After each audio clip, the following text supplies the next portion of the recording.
So many of you really enjoyed part 1 of 10 differences between Catholics and Protestant Christians, and you guys learned a lot from that episode. So for this episode, I'll be looking at 10 more differences. Welcome back, guys, to FTD Facts. My name is Leroy Kenton, and by the way, if you haven't seen part 1, I'll link to it down below.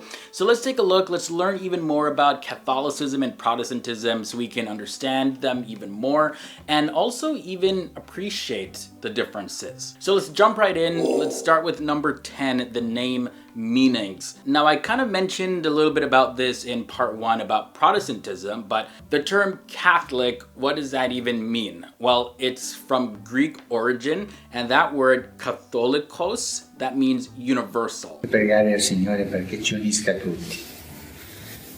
E avanti, siamo fratelli. Protestant simply means, well, to protest. You know, protest is in the name of the class of denomination. Very easy, very simple. Moving on now to number 9, we have the nature of the church. So Catholics and Protestants, they have a different view on the nature of the church. So the term Catholic, like I mentioned, really refers to being a universal church, and the Catholic Church sees itself as the only true church worldwide under the leadership of the Pope.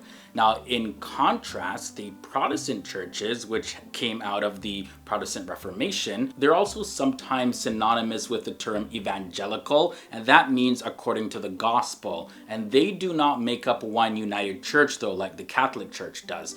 There are several tens of thousands of different Protestant denominations all around the world. So officially, all of these many different churches are considered equal.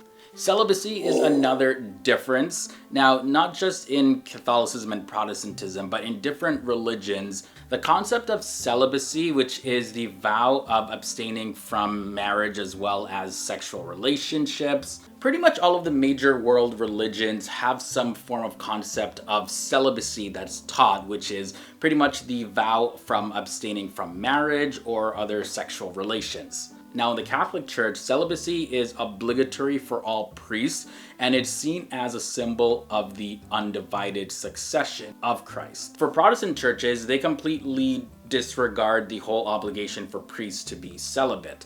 Now, Martin Luther, the German monk who led the Protestant Reformation, demanded its abolition as early as 1520. And he made himself pretty much an example of this because he was a former monk and he married a former nun named Katharina von Bora. And initially unsure of whether he should marry, Martin Luther finally determined that yes, his marriage would please his father, rile the Pope, cause the angels to laugh as well as the devils to weep.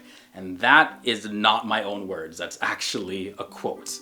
But then again, in Protestantism, celibacy is a choice. So if a couple or even a pastor or a church leader wants to be celibate for whatever reason, that's their choice. Let's take a look at the difference now in the teachings of life after death. So for Catholics, there is eternal salvation that you achieve in heaven. There's also eternal damnation in hell.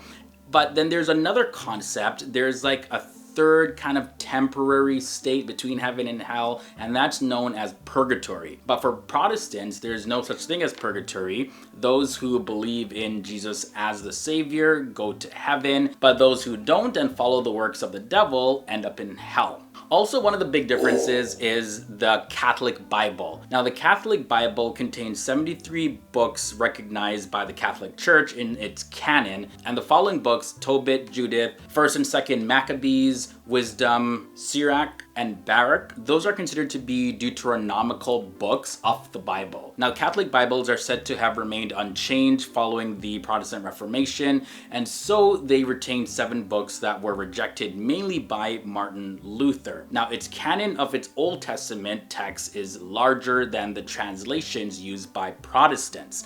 Now, the Protestant canon, which does not accept all the books that are included in the Septuagint, which is the Greek translation of the Old Testament of the Bible, their canon contains 66 total books, unlike the 73 for the Catholic Bible. All right, so we looked at 5 more differences so far. We got 5 more to go. And just a reminder though, before we get into the last 5, to leave a like on this episode. It really helps more people see our videos. As well as if this is your first time here to the channel, hit that subscribe button and ring that bell so you'll be notified of our daily episodes like this. Especially in quarantine, I know a lot of places, the economy is going up, but definitely here on FTD Facts, we'll keep you educated about the world, culture, people, religions. So if any of those topics interest you, stick around, join the FTD Facts family, and I'll see you in the next episode and the episodes after that. All right, so now moving on to difference number 5 in this episode, let's talk about the holy days. For the Catholic religion, there's Christmas, there's Lent, there's Easter, Pentecost, as well as saints' feast days. Protestantism, not as many holidays. You'll find though Christmas and Easter being celebrated by Protestants though.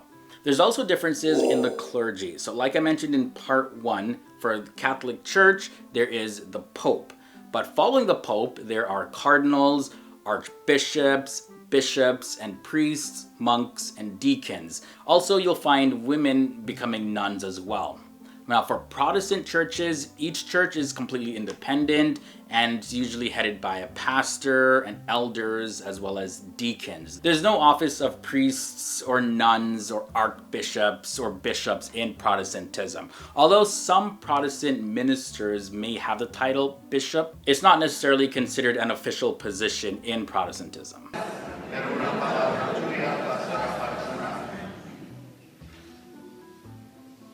All right, now at number 3, let's take a look at the use of statues and pictures. Catholics are completely accepting of the depiction of Jesus Christ, Mary, as well as other saints in the form of statues and different pictures, paintings, graphic designs, pencil sketches, you name it. Also, their images can be displayed on walls at home. You can wear them on jewelry, tattoos on your body, as well as displayed as murals inside churches. Now, for Protestants, they generally limit the depictions being used and displayed in churches, and depending on the branch of Protestantism, they may forbid all depictions of Jesus completely. And to keep things really simple, usually a symbol of a cross is used in Protestantism. But for the most part, images aren't so heavily used like the Catholic Church.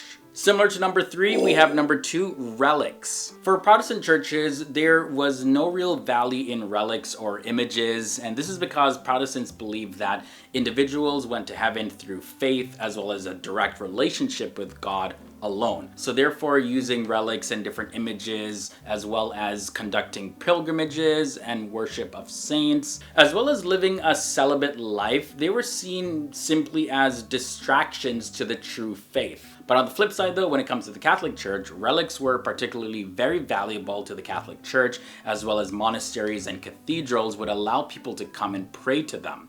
So people often went on long journeys known as pilgrimages in order to pray to these relics.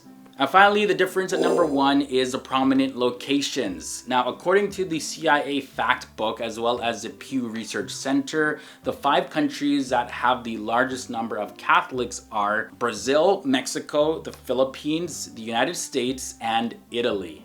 And the country where the membership of the church is the largest percentage of the total population, well, it's Vatican City. That's 100%. Everybody's Catholic there. And that's followed by East Timor, where 97% of the population identifies Catholic. Now, over in European countries, which were greatly affected by the Protestant Reformation, Protestantism still remains the most practiced religion. And these include the Nordic countries as well as the United Kingdom. Since the early 1900s, Protestantism has also spread greatly across Africa, Asia, Oceania, as well as South America. But the areas where Protestantism has its largest dominance are in North America and also in Europe, like I mentioned. Everywhere else, for the most part, the percentage of the population identify more so as Catholic than they do Protestant Christians. All right, guys, so that was a look at 10 differences between Catholics and Protestant Christians. Part 2. Really hope you guys enjoyed this one as well as learned something new. Hope it helped also clear up any confusions and misconceptions that you may have had. As always, leave your thoughts and comments down below. Join in on the conversation and hit me up on social media as well. Those links are below in the video description section. And I'm going to leave you with a recommended episode at this end screen. So once I'm out of here, tap it to keep on learning, and I'll see you guys next time.